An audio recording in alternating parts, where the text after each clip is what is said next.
وسلام زینت عرش مولا صلاۃ وسلام زینت عرش مولا رب حب لی امتی کہتے ہوئے پیدا ہوئے رب حب لی امتی کہتے ہوئے پیدا ہوئے رب نے فرمایا کہ بخشا الصلاۃ والسلام رب نے فرمایا کہ بخشا حضرت آدم سے لے کر حضرت عیسیٰ تک حضرت آدم سے لے کر حضرت عیسیٰ تک سارے نبیوں نے پڑھا ہے الصلاۃ والسلام سارے نبیوں نے پڑھا ہے الصلاۃ والسلام میں وہ سنی ہوں جمیل قادری مرنے کے بعد میں وہ سنی ہوں جمیل قادری مرنے کے بعد میرا لاشا بھی پڑھے گا الصلاۃ والسلام میرا لاشا بھی پڑھے گا یا نبی سلام علیکہ یا رسول سلام علیکہ یا حبیب سلام علیکہ صلوات اللہ علیکہ کا تشریف لانا وقت بھی کتنا سہانا جگمگا اٹھا زمانہ حوریں گاتی تھی ترانہ یا نبی سلام علیکہ یا رسول سلام علیکہ یا حبیب سلام علیکہ صلوات اللہ علیکہ حضرات محترم آپ بقائی دولہا ارے بلند آواز سے بولو بقائی دولہا بقائی دولہا بقائی دولہا بقائی دولہا بقائی دولہا نعرہ تکبیر نعرہ رسالت نعرہ رسالت نعرہ رسالت بقائی دولہا بقائی دولہا نعرہ تکبیر نعرہ رسالت حضور کی غلبوسی کا فرما کریے اور چہرے کی زیارت کریے اور ہاتھوں کو چوم کر دستبوسی کریے اور اپنے نکاح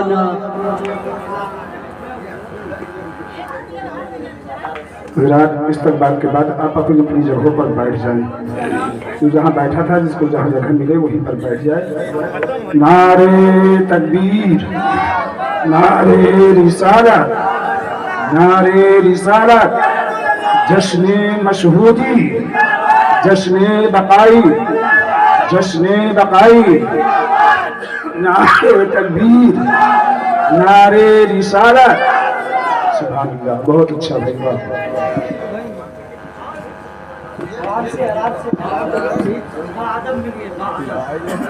اعوذ باللہ من الشیطان الرجیم کالی کمری والے آقا محبوب پروردگار پیمان مصطفیٰ جناب محمد مصطفیٰ صلی اللہ علیہ وسلم کی مقدس بارگاہ میں جھوم جھوم کر درود پاک نذرانہ پیش کریں پڑھیے بلند آواز دو کسی ایک کو چاہیں تو برا ہوتا ہے دو کسی ایک کو چاہیں تو برا ہوتا ہے، آپس میں سلوک ناروا ہوتا ہے۔ اللہ کے محبوب کو چاہا میں نے، اب دیکھیے میرے لیے کیا ہوتا ہے۔ حضرات، آج اس گاؤں میں پہلی بار بسلسلہ جشن میلاد النبی صلی اللہ علیہ وسلم و جشن سرکار غوث الورا اور فاتحہ شمال ہند کے عظیم روحانی پیشوا آقائی و مولائی مرشدی و حبیبی حضور حضرت سید شاہ الحاج محمد مشہود اللہ عرف عبدالعلیم صاحب قبلہ بقائی عاصمی صبح صفی پوری علیہ رضوان و ان کے جانشین لخت جگر نور نظر حضور حضرت سید شاہ الحاج محمد شاہد اللہ اور سید علیم صاحب قبلہ بقائی گونوی صبح صفی پوری رضوان کے نام نامی سے منعقد ہوئی، جس میں آپ اور ہم سب شریک ہیں۔ رب کائنات اپنے حبیب کے صدقے میں آپ کی ہماری سب کی حاضری کو اپنی بارگاہ میں قبولیت کا درجہ عطا فرمائے، اور جن لوگوں نے اس محفل کا انعقاد کیا، اس کو سجایا سنوارا، دام در میں قدم رسول میں حصہ لیا، ان سب کو اس کا بہتر اجر عطا فرمائے۔ ابھی آپ نے اس منبر رسول سے اللہ اور اللہ کے رسول کا ذکر، تقریر نعت رسول منقبت سماعت فرمائی۔ رب کائنات اپنے حبیب کے صدقے میں ہم کو اور آپ کو سب کو ان حضرات کی بتائی باتوں پر چلنے کی توفیق عطا فرمائے۔ میں بھی تھوڑی دیر کے لیے حاضر آ گیا۔ بے پناہ اس رب کا احسان ہے کہ اس نے اس کائنات میں ہم کو اپنے سب سے چہیتے پیغمبر نبی کریم صلی اللہ علیہ وسلم کا امتی بنا کر کے بھیجا۔ ایسے نبی کا امتی بنا کر کے بھیجا کہ جن کی امت میں پیدا ہونے کے لیے تمام انبیاءوں کی ارواحوں نے دعا مانگی،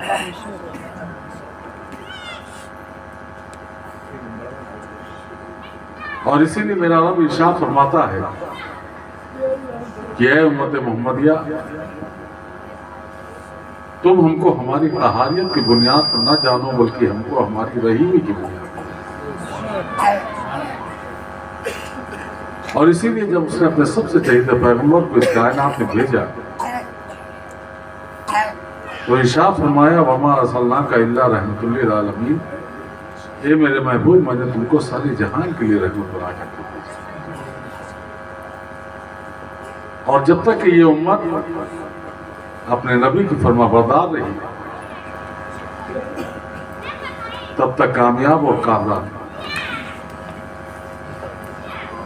اور جس دن سے اس امت نے اپنے رب کی فرما برداری چھوڑی، شریعت مصطفیٰ چھوڑی، سنت مصطفیٰ چھوڑی، اسی دن سے ہمارے لیے پستیوں کے راستے کھلے،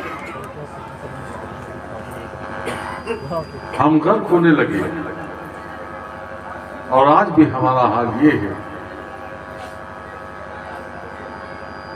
کہ ہمارے کسی بھی ہاتھ میں کوئی برکت نہیں رہی، اور اس کی سب سے بڑی وجہ یہ ہے کہ ہم نے اپنے رب کی فرما برداری چھوڑی، رسول کی شریعت چھوڑی، سنت مصطفیٰ چھوڑی۔ آپ یہ کہہ سکتے ہو کہ ہم نے رب کی فرما برداری کیسے چھوڑی؟ تو اس کی سب سے بڑی مثال یہ ہے کہ جس امت محمدیہ کو 5 وقت کی نماز فرض قرار دی گئی، وہ امت محمدیہ 5 وقت کے بجائے صرف جمعے کے جمعے نمازی رہی۔ آپ سوچ سکتے ہو کہ شریعت مصطفیٰ کی ہم نے کہاں پابندی نہیں کی۔ مسلمانوں کے یہاں شادی بیاہ ہو رہی ہیں، مسلمان جس طریقے سے شریعت کا مذاق اڑا رہا ہے وہ آپ اپنی آنکھوں سے دیکھ سکتے ہیں۔ کہیں ڈی جے کے نام پر، کہیں بدکلامی کے نام پر، کہیں تمام برائیوں کے نام پر ہم شادیوں کو سجانے لگے، اور بڑے فخریہ انداز میں کہتے ہیں کہ ہم سنت مصطفیٰ ادا کرتے ہیں۔ کیا سنت مصطفیٰ میں